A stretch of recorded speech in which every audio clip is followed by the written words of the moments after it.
Bonjour à toutes et à tous. Je ne pensais pas qu'il y aurait autant de monde qui serait là. Ça fait plaisir. Parce que j'ai déjà eu l'inverse, une salle toute vide.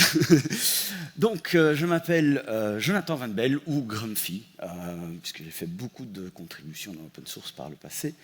Je suis belge, je suis disponible sur les réseaux sociaux sous le même pseudo, donc Grumpy, sur Mastodon, Blue Sky et autres, GitLab, GitHub et autres. J'ai un site web que je mets à jour tous les 500 ans. Et je travaille au sein du groupe IT-Link et je suis aussi mainteneur du framework de test unitaire Atom qui a besoin d'aide. Donc si vous cherchez un projet sympa auquel contribuer, vous êtes plus que le bienvenu. Alors, entrons dans le vif du sujet avec les jobs, les queues, les events, les workers, tout ce qu'on peut y mettre. Je vais simplifier tout ça et me concentrer uniquement sur les workers, sur les tâches, c'est vraiment l'essence des problèmes qu'on peut avoir avec. Alors hier, on a eu beaucoup de talks sur quand on a un système avec des workers qui fonctionnent et qu'on veut le distribuer, le scaler, aller beaucoup plus loin. Je vous invite à aller revoir. Mais ici, je vais me concentrer plutôt sur l'essentiel. Alors, quand on a une application, on peut avoir des systèmes de messaging, des systèmes de queuing, ou que sais-je encore, qui vont publier dans un bus de messages, ou bus de queuing, ou que sais-je. Donc ça va être du RabbitMQ, du SQS, du Redis, de la base de données, du système de fichiers, ou que sais-je encore que les gens peuvent inventer, du Kafka. Toujours est-il que l'ensemble de ces messages vont arriver, que ce soit à travers l'application, à travers un scheduler, à travers une autre app qui publie des données, ou même des tâches qui vont réémettre des messages. On va avoir nos workers qui vont capter ces messages et qui vont vouloir les traiter. Et puis, on va les traiter dans des tâches. Alors, ces tâches, qu'est-ce qu'elles vont faire? Elles vont faire du calcul, elles vont consulter des ressources externes, que ce soit du cache, de la base de données, des fichiers, des API, faire des appels réseau, des sockets, que sais-je encore. Et c'est là qu'on va avoir nos soucis qui vont arriver. Alors, nos soucis, c'est quoi? Ça va être plein de choses différentes, qui ont des causes très différentes, mais qui sont souvent des choses relativement simples. Quand on le dit, ça paraît évident, et pourtant, depuis que je fais du PHP, c'est-à-dire maintenant 25 ans, je vois toujours la même chose, et ça aussi dans d'autres langages.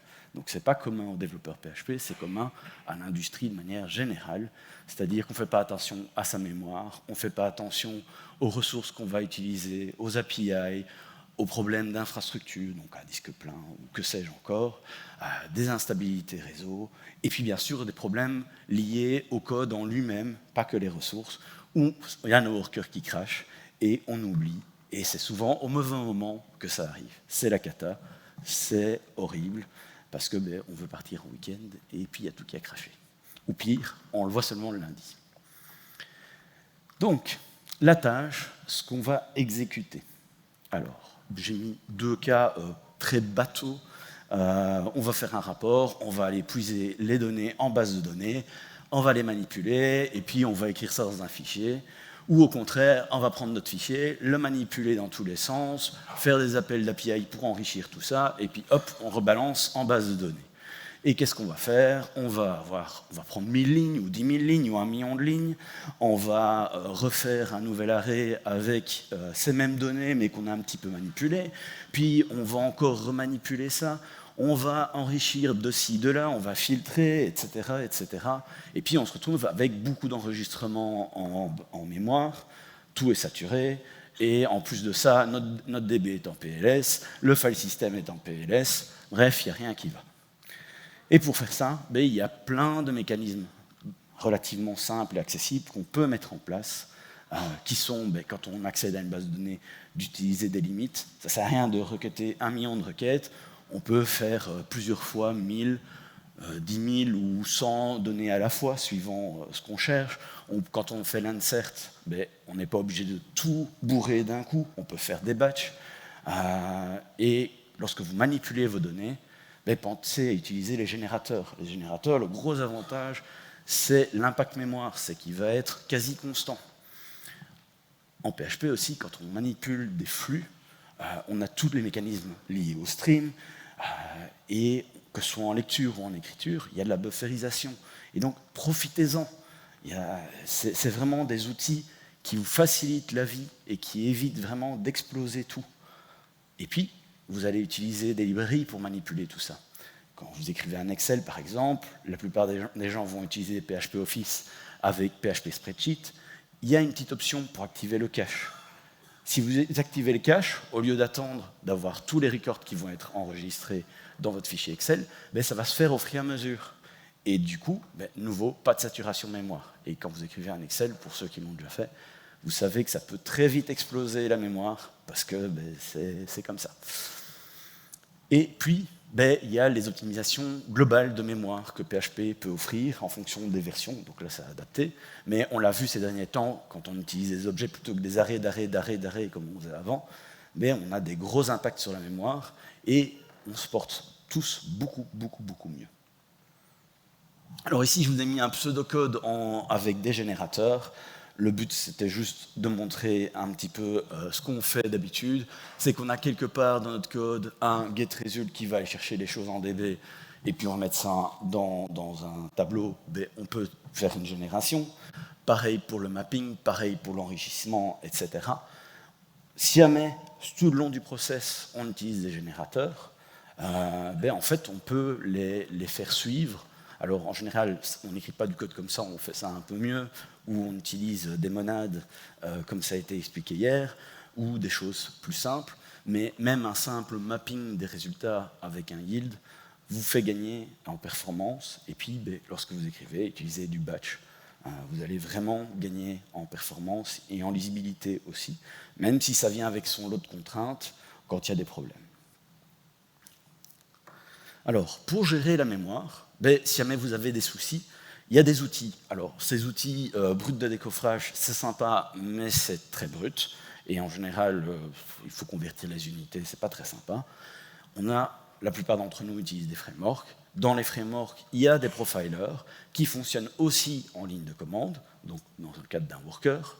Et vous avez des impacts mémoire, vous avez le temps d'exécution et tout ça qui sont fournis de base. Si vous utilisez des outils, par exemple dans Symfony, Stopwatch, vous pouvez en même temps extraire, mettre des choses dans les profils qui vont être faits, mais vous pouvez aussi simplement afficher le temps d'exécution plus l'impact mémoire d'une partie de votre code. Vous faites un vardom du Stopwatch et vous verrez tout de suite, c'est très intéressant. Si ça ne va toujours pas et qu'on a besoin de descendre un peu plus bas, il y a des profilers externes. PHP est quand même relativement bien outillé. Xdebug, que tout le monde ici connaît. Si vous ne connaissez pas, je vous invite vraiment à discuter avec Derrick du sujet parce que ça vaut la peine. Il y a PHP SFX et SIMR qui sont très intéressants, qui sont beaucoup plus récents. Blackfire, Tideways, etc. Il y a encore d'autres outils. C'est vraiment des choses très intéressantes. Et puis, vous pouvez rajouter là-dessus des outils de tracing tels que Jagger, OpenTelemetry et autres. OpenTelemetry, c'est vraiment quelque chose, si vous n'avez pas encore démarré dessus, ça vaut la peine de se concentrer. Parce que l'ensemble de ces outils va vraiment vous aider à percevoir ce qui se passe. Et quand on est dans un processus web où on fait une requête, puis ça s'arrête, et tout est perdu, la mémoire part, et puis qu'on a une nouvelle requête qui vient, la mémoire part, etc., les fuites mémoire, les choses qui vont s'accumuler, on ne les voit pas nécessairement, surtout si c'est des petits montants, mais avec ce genre d'outils, quand vous faites tourner sur vos workers, vous allez vraiment voir les choses telles qu'elles sont. Et je vous ai mis une capture d'écran de PHP SFX, qui est peut-être pas super lisible, mais je voulais absolument le montrer parce que trouver des outils qui montent la mémoire, c'est pas toujours évident. C'est relativement simple à utiliser. Je vous invite à aller voir le GitHub. Et vous voyez au-dessus, on peut choisir la mémoire. Vous avez un flame graph. Alors si vous n'avez pas l'habitude de lire les flame graphs, il faut un peu de temps pour s'habituer. Mais quand vous cliquez sur un endroit du flame graph, ici ça représente l'espace mémoire, on vous dit, OK, il y a 2,9 mégas d'espace mémoire prise, et en sortie de l'exécution, on a perdu 2,59 kilobytes. Donc ça veut dire que cette partie-là n'est pas très importante. Probablement qu'il y a d'autres choses qui sont plus importantes. Alors, quand on parle d'erreurs dans les workers, dans les jobs, ce qui arrive souvent, c'est des erreurs avec les ressources qu'on va utiliser. Donc, pensez dans vos librairies à activer la gestion des erreurs et d'exceptions. Alors, quand je dis gestion d'erreurs et d'exceptions, c'est des choses automatiques. Par exemple, il y a beaucoup de librairies où quand on fait une requête API, ben, par défaut, si on a une erreur 500, il ne va pas spécialement dire générer une exception ou dire il y a une erreur. Il faut dire qu'il doit générer une exception ou une erreur suivant le mode dans lequel vous voulez travailler, pour qu'au lieu de devoir après tester la réponse, tiens, est-ce que c'est bien une 200 ou quoi que ce soit, ben, dites-le directement, génère-moi une exception, je sors de mon service et je catch l'erreur bien plus loin. Pareil, si vous faites des calls d'API, des time modes cohérents, quand vous avez des API qui vous répondent en 2 secondes et d'autres en 30 secondes, ben, mettez pas 30 secondes partout, mettez plutôt du 2 secondes partout, et l'appel qui prend 30 secondes, utilisez 30 secondes juste à cet endroit-là. Pensez à activer les requêtes en parallèle, comme ça ben, les choses peuvent se dérouler et ne pas être bloquantes. Et si vous utilisez des ressources externes qui sont ben, des nœuds qui ont du read-only, ben, utilisez ces nœuds-là. Par exemple, si vous avez une DB avec plusieurs instances, ben, prenez pas souvent le master qui a tout le monde qui pointe dessus pour écrire, mais utilisez plutôt un nœud qui va être en read-only, qui va être secondaire, pour justement faire en sorte que ben, ne pas mettre en péril une ressource externe qui risque de mettre en péril le reste de vos workers, juste pour qu'un des workers fasse bien son boulot. Ouais. C'est vraiment des choses qui semblent simples, mais c'est vraiment, il faut y penser. Et dans les frameworks qu'on a actuellement, les ORM qu'on a actuellement, c'est des choses relativement simples à faire. C'est juste un peu de config. Je ne le détaille pas ici, parce que sinon, je peux faire un talk juste sur ça. Mais c'est vraiment, ça vaut la peine de descendre dedans. De même, déconnectez-vous de vos ressources. Si vous utilisez une DB, probablement que c'est au niveau du worker que vous allez vouloir vous déconnecter, ou quand vous utilisez un framework moderne, ben, ça se fait tout seul. Quand vous écrivez dans un fichier, pensez à un fclose, parce que ça ne sert à rien d'attendre et d'espérer que ça va être clôturé, ça peut avoir des effets de bord. Et puis, ben, utilisez les mécanismes de circuit breaker. Donc, les circuits breaker, pour ceux qui ne savent pas, c'est simplement un flag qui va être quelque part, qui vous permettent de savoir cette ressource, on peut la consulter ou non. Et alors on peut utiliser des sondes ou au contraire des erreurs que notre code va faire pour activer ce flag. Et typiquement, ben, si on a une API qui dure 30 secondes, plutôt que de bloquer un worker 30 secondes pour se rendre compte, ah, l'API est en 500, je ne sais pas la consulter, ben, on skip directement. Et dans ce cas-là, ben, si ce n'est pas une API importante, on peut continuer notre processus. Sinon, ben, on sait qu'on va passer au message suivant à traiter et on y reviendra plus tard. Un exemple aussi que j'aime bien donner, c'est de comprendre les librairies qu'on utilise. Ici, je donne un exemple avec Doctrine, mais c'est valable avec n'importe quel outil externe qu'on va utiliser. Si vous avez des erreurs spécifiques, c'est intéressant de savoir ce qu'elles veulent dire. Pourquoi? Parce que Entity Manager is closed, c'est quelque chose que je vois beaucoup de gens qui ont des problèmes quand ils utilisent Doctrine dans un worker. Et en fait, c'est simplement une erreur qui se produit quand vous avez un problème de transaction, un problème de concurrence ou que sais-je. Et ben, il y a un moyen de vérifier. Est-ce que mon worker est toujours ouvert? Il y a un isOpen. Et puis, si jamais il ne l'est plus, on peut faire un reset. Et ça, c'est typiquement quelque chose qu'on va faire plus au niveau du worker qu'au niveau du processing même, donc dans notre tâche. Mais c'est important de connaître nos librairies pour éviter d'avoir ce genre d'erreur en suivant, parce qu'une fois que l'entity manager est clôturé dans Doctrine, ben en fait, notre worker il va tourner en boucle et il va faire des erreurs en continu. Et ça ne sert à rien, ben, on va juste avoir un log full et puis on va pleurer parce que le log aura rempli le disque et puis on comprendra plus ce qui se passe. Et quand vous avez des erreurs, bien sûr, il faut les attraper avec throwable, pas juste exception, puisque maintenant, ben, tout est throwable. Ça vaut vraiment la peine d'y penser. Et puis quand vous attrapez l'erreur, rendez-la visible, écrivez un log. Il n'y a rien de pire qu'un processus long qui tourne, où il y a des erreurs, on les attrape, on n'en fait rien, et puis hop, on recommence. Et j'en vois qui rigolent dans la salle. Je vous assure que c'est partout pareil. Donc, écrivez qu'il y a eu une erreur. Écrivez surtout ce que vous en faites. C'est-à-dire que si jamais vous avez une erreur, par exemple, je sais pas moi, vous prenez des véhicules des positions de véhicules, et puis ben, il y a une coordonnée GPS qui est totalement invalide parce qu'elle est dans les Bahamas alors que vous travaillez sur la France ou la Belgique, ben, vous savez que vous pouvez skipper cette donnée-là, c'est probablement le capteur qui déconne. C'est pas super important, mais par contre, c'est bien de le dire dans le log. Ah, donnée invalide, on le skip. Un, parce que ça permet de faire des stats et de se rendre compte, tiens, peut-être qu'il faut changer de capteur. Et deux, si jamais le métier vous revient et vous demande, tiens, on ne comprend pas, ce véhicule-là, il a des problèmes, on ne le voit plus sur la carte, mais vous savez pourquoi. Mais vous le savez de manière explicite, et vous savez aussi que votre processus n'a pas planté, mais que c'est une erreur normale. En résumé, pour tout ce qui concerne les tâches, pensez à la gestion de la mémoire, avec les yields, les limites, etc. Gérez vos erreurs et pensez à comprendre, à les diguer dans la documentation de vos librairies que vous utilisez, gérez les ouvertures et les fermetures, et surtout, loguer ce qui se passe.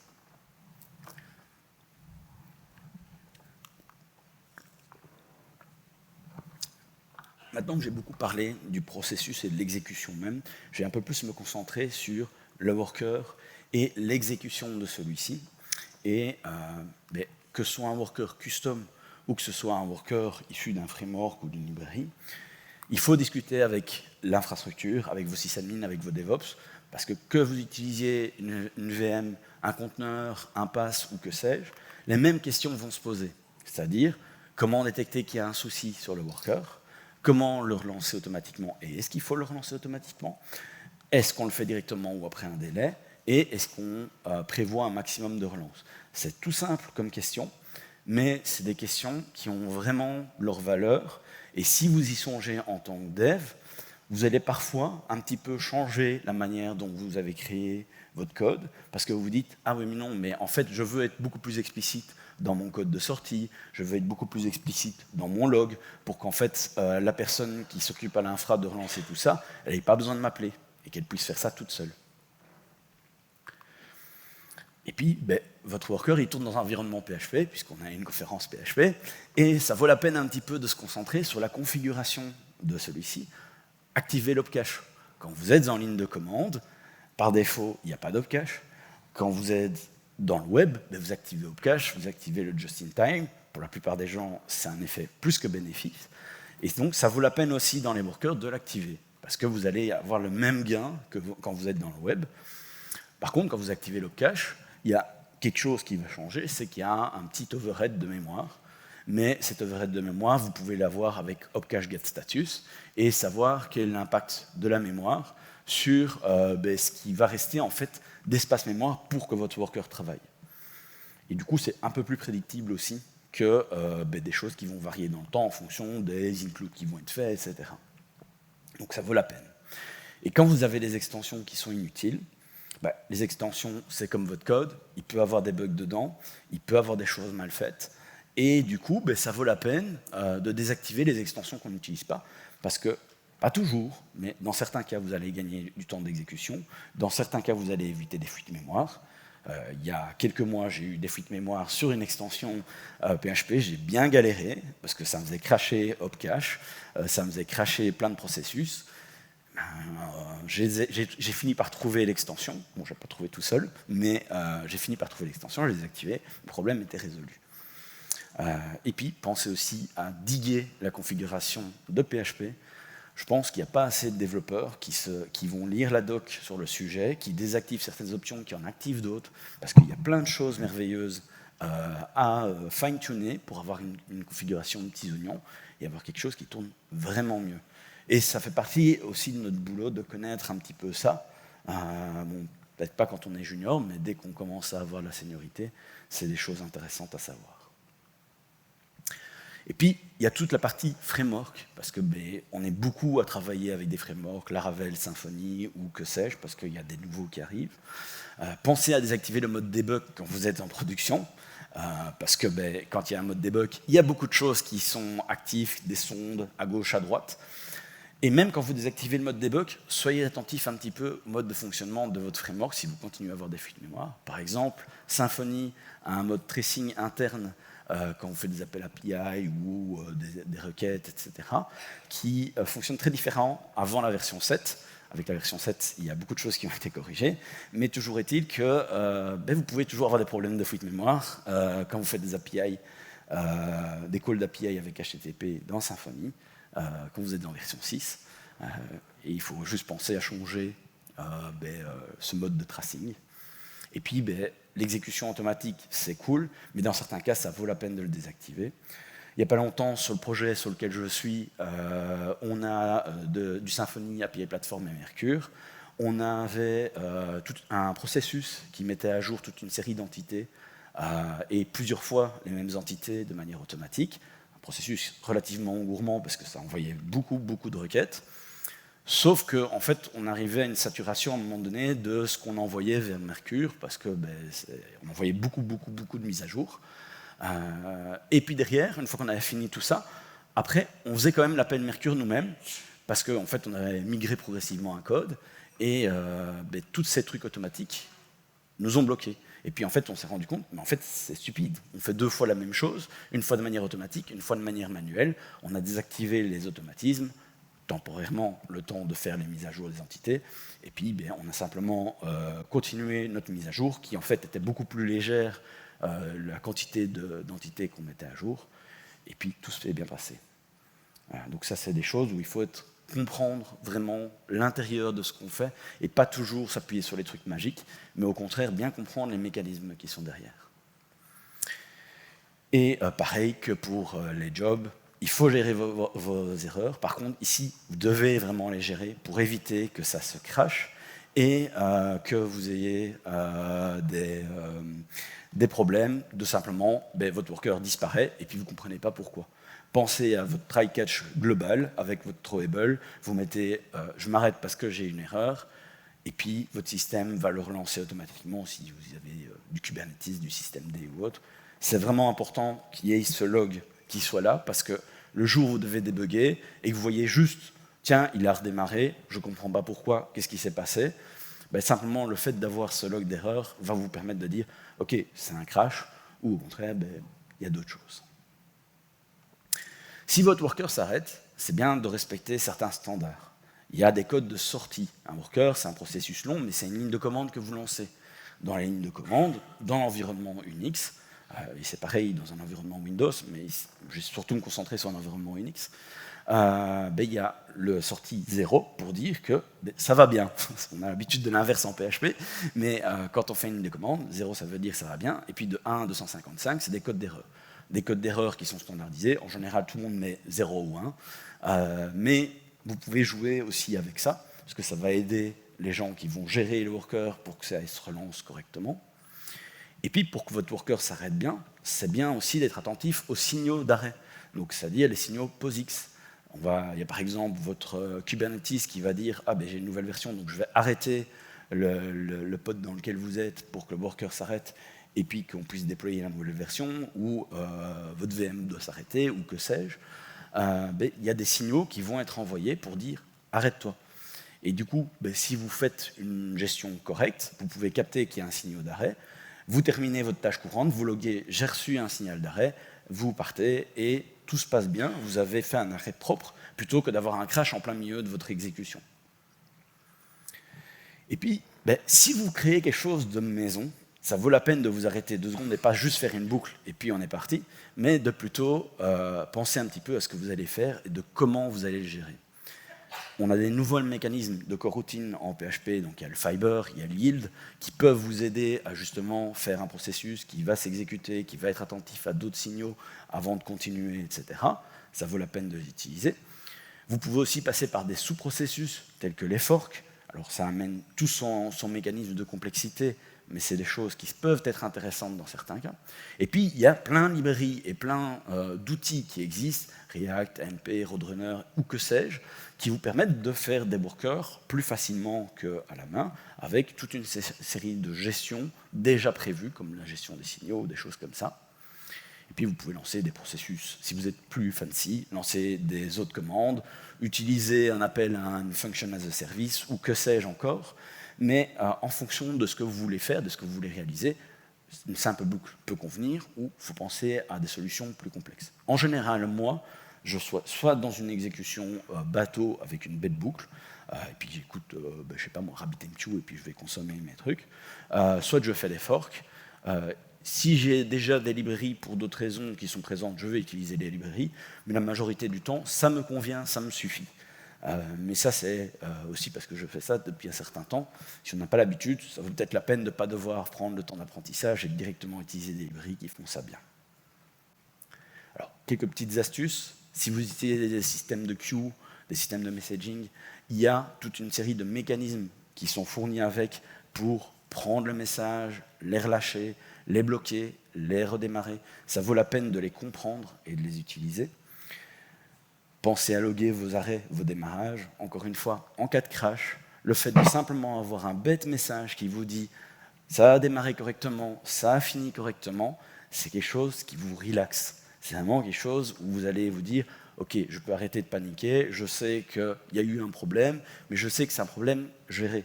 Ce n'est pas quelque chose d'anormal. » Et puis, pensez à mettre des limites sur votre temps d'exécution, sur vos nombres d'éléments traités. Alors, pourquoi des limites et pourquoi c'est important? Et pourquoi est-ce que vous retrouvez ça dans les workers des frameworks? Pourquoi vous retrouvez ce genre de mécanisme aussi au sein de FPM? C'est simplement qu'en cas de souci, des fuites de mémoire ou que sais-je, ça permet de couper court et que ça redémarre correctement après une exécution que vous avez choisie. Et du coup, que ça redémarre dans un état frais et que les fuites de mémoire ou autres disparaissent. Du coup, en résumé, pour les workers, c'est la même chose que pour les tâches. On gère les erreurs, les ressources. On est attentif aux signaux de vie, donc les sorties, les entrées. On pense à notre cycle de vie. Ça vaut la peine de discuter avec votre infra. Et si c'est vous l'infra, discutez avec vous-même. Et puis, pensez aussi que les frameworks fournissent en général des outils relativement bien faits, qui intègrent déjà toute une série de ces mécanismes, et pensez à les utiliser. Et puis, loguez le tout.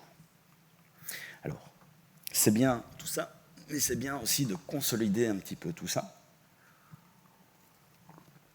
Et donc d'attraper vos erreurs, vos bugs, dans des outils appropriés. Pourquoi des outils appropriés?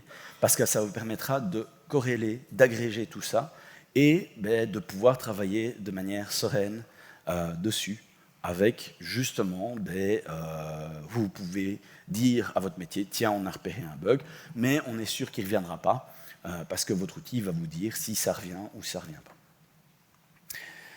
Et puis, pour comprendre ce qui se passe, il faut tenir compte de l'observabilité, donc bien sûr des logs, pensez à des métriques, et dans vos métriques, dites le nombre d'éléments traités et leur statut, mais aussi pensez à vos métriques métiers. Si vous générez des factures, peut-être que des métriques métiers intéressantes, ça peut être le nombre de factures totales, ça c'est évident, mais peut-être le nombre de factures à plus d'1 million, et puis c'est à moins de 5 €. Bon, si vous avez un si grand écart, c'est un peu particulier, mais pourquoi pas.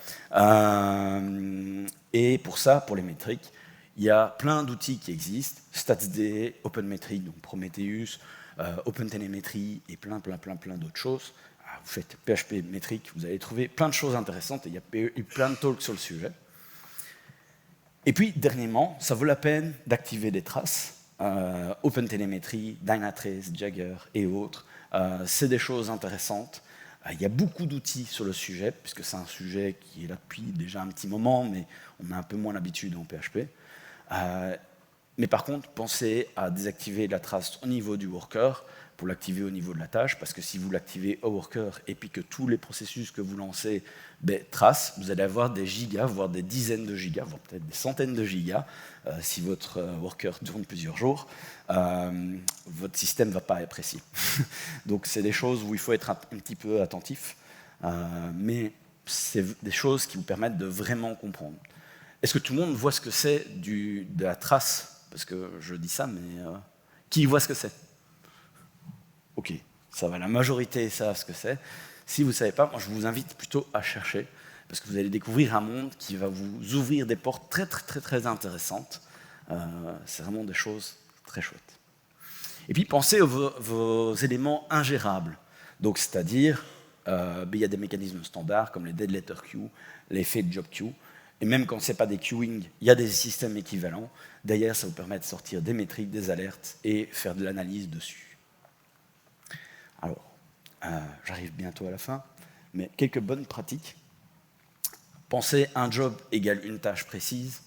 Donc essayez de ne pas commencer à faire 500 000 tâches, mais plutôt subdiviser. Alors bien sûr, il faut trouver la juste balance. On ne va pas faire des millions de petites tâches pour écrire dans un fichier, mettre dans un DB, machin, bidule, le truc. Parfois, il faut rester pragmatique et mettre ensemble les choses, mais si les choses sont plus petites, vous aurez des plus petits temps d'exécution, et du coup, quand votre worker s'arrête, il va s'arrêter beaucoup plus vite, et votre déploiement votre déploiement va être un peu plus rapide. Pensez à la taille de vos messages que vous envoyez dans vos systèmes. Je n'en ai pas trop parlé, mais c'est vraiment aussi une erreur courante que je vois. J'ai déjà travaillé sur des systèmes où on envoyait des centaines de mégas par message dans notre système de messaging et de queuing. Et puis, on se rend compte que c'est lent, que ça prend beaucoup de mémoire, etc. Ben oui, utiliser NDB pour charger. Bon, dans certains cas, on n'a pas le choix, mais évitez de trop surcharger aussi. Il faut trouver votre équilibre. Encore une fois, ça dépend. Et pour ça, il faut vraiment comprendre ce qu'on fait et plonger dedans. Et penser à l'indépendance de votre job. Donc le fait que quand, dans une même situation, vous l'exécutez 2 fois, vous obtenez le même résultat. Ça facilite le scaling horizontal. Et je vous invite pour ça à revenir sur les autres conférences. Il y a toute la complexité que ça amène. Mais ça permet aussi la réexécution. Et du coup, quand il y a eu un plantage, en général, on est content. Et du coup, pour résumer un petit peu tout ça, je me suis beaucoup répété sur la gestion des erreurs et des ressources, mais c'est vraiment quelque chose d'important. Et je le dis, je le répète, je le vois tout le temps. Ça m'arrive encore moi-même de le faire, parce qu'on est le nez dans le guidon. Et quand on est le nez dans le guidon, on ne pense plus, on essaye de délivrer nos filatures, etc. Et puis à un moment donné, ça plante. Et c'est là où on se dit, ah ben oui, on n'a pas pensé à ça. Ah ben oui, on n'a pas pensé à ça. Du coup, c'est nécessaire de le répéter.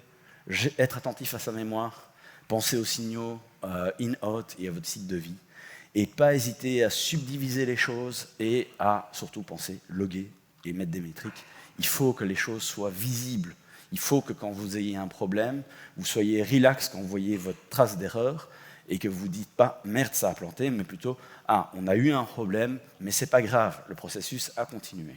Ou au contraire, on est sorti de la situation. Je vous remercie et si vous avez des questions, je suis là s'il y a du temps pour... voilà.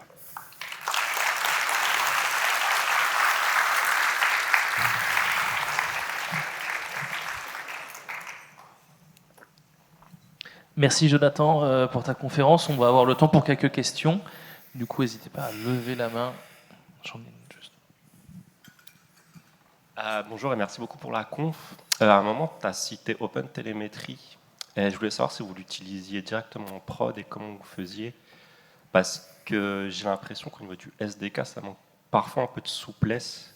Par exemple, au niveau du ratio de sampling, on le set à 1 dans la variable d'environnement et c'est le même partout dans notre app. Donc comment vous avez pu gérer ce genre de problème? Alors, c'est effectivement une très bonne question. Et pour l'instant, c'est très mal géré. C'est vrai, c'est un problème. C'est un problème de tous les systèmes de tracing et même des systèmes de gestion d'erreurs. Le sampling est quelque chose d'important qui est adapté en fonction de votre environnement.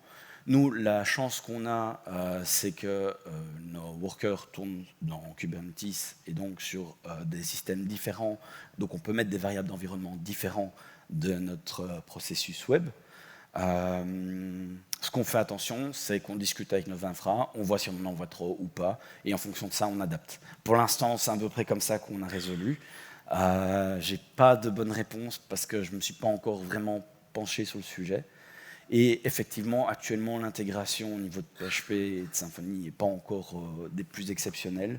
C'est encore un peu cranky. Et j'avoue que même si c'est moi qui ai fait l'intégration au niveau de notre projet, on est sur du Symfony, l'API Platform et autres. Il y a des moments où il y a des trucs, je suis là, mais voilà. J'adapte au mieux et puis je vois ce qui en sort. Il y a des choses que j'avais activées au début que j'ai désactivées. Ce qui est bien, c'est que tout se passe par des variables d'environnement. C'est bien, c'est pas bien. C'est cool quand on est dans des choses très modernes, avec du Kubernetes, etc. Ça l'est moins quand on est dans un infra plus ancienne. Maintenant, si par exemple vous êtes dans une VM et que vous lancez des processus via systemd, il y a moyen de définir des variables d'environnement là, ou un fichier avec des variables d'environnement à ce niveau-là, et du coup votre processus a des variables d'environnement qui sont différentes du processus worker A, processus worker B. Donc c'est une piste de solution qui est possible d'envisager. Voilà. Bonjour, merci pour la conf. Tu parlais du just-in-time. Est-ce que tu as pu constater, mesurer un gain de performance dans tes systèmes avec ça activé? Alors, je m'attendais un petit peu à ce qu'on me pose la question. J'ai plus testé pour voir ce que ça donnait, mais je ne l'ai pas encore activé en prod parce que là où je suis employé pour l'instant, c'est un peu compliqué de mettre les choses en prod. Il y a beaucoup de restrictions et on doit faire attention à plein de choses. Donc, c'est des choses où on est attentif.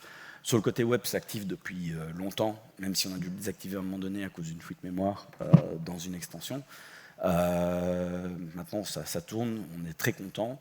Quand je fais mes tests en local, j'ai des choses qui sont intéressantes, mais on n'a pas fine-tuné la chose. Ce qui va se passer, c'est qu'on va probablement faire les gros barrehards, on va l'activer si ça fonctionne, et puis on verra les métriques qui ressortent dans quelques temps. Qui est en général le mode de fonctionnement que j'aime bien. Je ne sais pas s'il y a d'autres questions. Très bien. Sinon, je reste disponible, hein, n'hésitez pas. Voilà.